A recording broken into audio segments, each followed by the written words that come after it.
Hello. Okay, so we're about ready for our next speaker, who is Elyse Zaccai, cat about town and general potion enthusiast. Take it away, Elyse.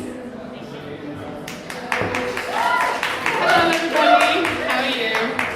So as Kim said, I am a potion enthusiast. The reason is, well, I'm 28 and I'm still single. So if you want to talk about the crazy, desperate things that people will do for love, I am the person to come and speak to. So obviously when you talk about things that we do for love, the crazy things we do for love, the potions, the pills, the tonics, the powders, there's a myriad of things that we can talk about. And there are some that are maybe a little bit more obvious and maybe a little bit a part of our everyday life that you maybe hadn't thought of. Simple things, simple everyday things for a modern woman. Things like, waxing. There's laser hair removal. That's actually using lasers. That's like magic, isn't it? There's depilatory creams, there's plucking, there's all sorts of hair dye to change your appearance. There's makeup, of course. There are all sorts of crazy things we do to ourselves. Obviously, we also take and ingest different things. There's an awful lot of alcohol. I think that features perfectly when you're trying to get someone to fall in love with you, doesn't it? So obviously, apart from alcohol, there are obviously pills and potions and things that you can take beforehand. If you're into the gym scene, if you're about buffing up, there are all sorts of tonics that you can take with very manly names: jacked, ripped, slashed, torn, all sorts of things that young men will take in order to appear larger and more muscular for the woman that they desire. In fact, men have actually taken to having, I believe it's horse steroids, ketamine, is that right? Men are actually willing to take this stuff in order to make themselves appear more attractive to the opposite sex. So it's not just the ladies that will do crazy things. But it's not just a common thing for now. This is not something, a modern thing. Obviously people have done crazy things throughout the ages in order to make themselves more appealing to the opposite sex. Did you know that the Welsh actually invented spooning? It's not the good kind of spooning, it's actually young men would whittle very large wooden spoons in order to try and woo other women in the village. I don't exactly know why a large wooden spoon is something that would entice you to go to bed with a man, but that's the Welsh for you, isn't it? So we also have, back in the good old days, back in Finland actually, in the 19th century, women would walk around with a sheath, a knife sheath on her belt, and if a young man fancied her, he would walk up and put his knife in her sheath, which is perhaps not all that subtle, but apparently it was effective, although if she liked him, she would keep the knife. If she didn't like him, she would give the knife back. And to give a knife back to someone you've just spurned is probably why that tradition didn't last for as long as you would have thought. In Gambia, in Africa, there is actually a lake filled, infested with giant crocodiles.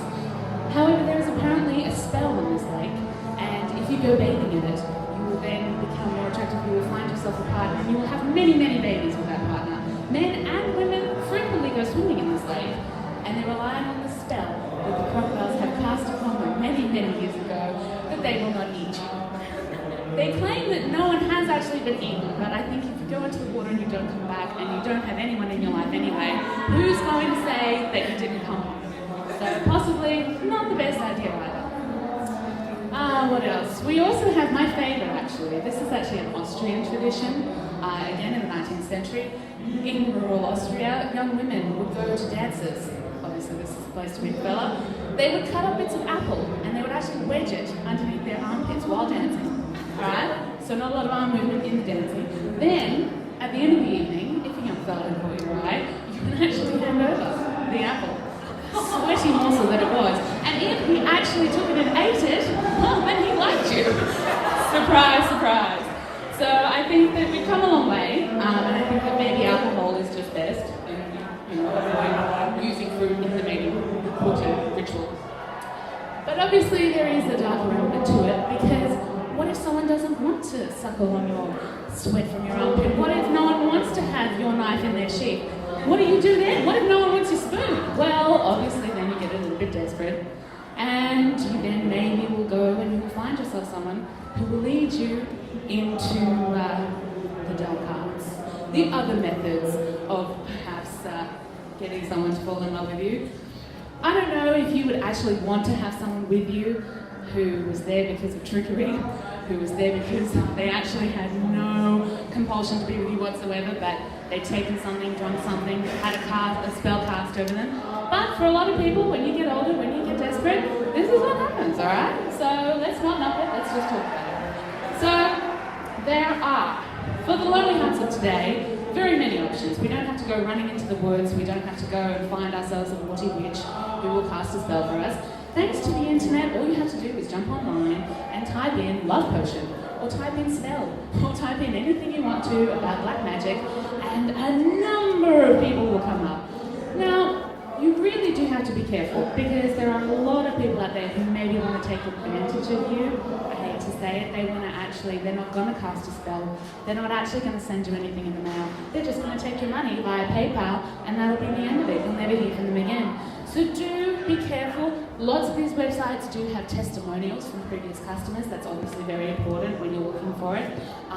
None of the testimonials seem to have any wedding pictures or anything, no babies that have been born. But you know what? People are happy. People are happy with the services they got. The services that you can buy for yourself, well, you can have a spell cast to make the man across the office fall in love with you.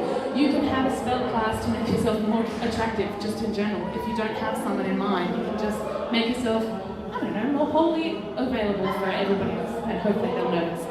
So, all of these spells, again, you have to shop around, because some of them it's $99.95, others it's $39.95. I don't know, do you really want to scrimp in this regard? I think personally maybe you just go all out, put your faith in it, power of positive thought, and go with the $99.95 option. Glenda seems like a very nice woman, and the testimonials just rave about her, so I think that's the way forward. Obviously, if you are a thoroughly modern woman, you're probably broke from all the things that you've done to yourself, the pedicures, the manicures, the new dresses, the spanks, which, trust me, not nearly as fun as they sound. And you're probably broke, and you probably aren't able to pay $99.95 on a hope and a prayer that some magical witch somewhere will cast a spell for you. So instead, you can actually do it yourself. There are many websites that will allow you to make your own spell. Some of them are a little bit complicated. You know, there's going outside and turning around and spinning at midnight. There's having to get a locket of your beloved's hair, which I think is actually very problematic, and in today's society you could end up behind bars. Okay, so be very careful how you approach that whole situation. There are many that actually don't require any sort of bodily fluids at all, which is a good sign. There are lots that actually don't require any even barbarous words. No abracadabra, no hocus pocus, no hubble bubble, and all of the rest of it. All you have to do is log online. There's actually a Russian website which has, and this is possibly my favourite love spell. Hasn't worked for me yet, but it's the lazy woman's love spell. All you need is a glass of water, or a large pitcher of water. You then say to the glass of or pitcher of water several times, all that is yours is mine, and all that is mine is yours. All that is yours is mine, and all that is mine is yours. You say this several times, and then you pour half of it and give it to the person that you like. You then pour the other half, and you have it to yourself. Now, when they drink it, this is very crucial, you have to say the second part. All that is mine is yours, right? So while they're drinking, all that is mine is yours. That's what you've got to do. And then, what you do is you have to drink towards yourself, and you have to think about your first half of the incantation. Now, I actually think that that's pretty simple. Alright, I think that anybody can do that. It hasn't been effective for me, but maybe that's just because there's been some sort of anti-love spell cast on him and he just doesn't know it yet. So that's pretty much all I have to say about love potions, which is brew and the things that we do for love. Remember everybody, love does make fools of us all, and a fool in this money are easily parted, so bye everybody.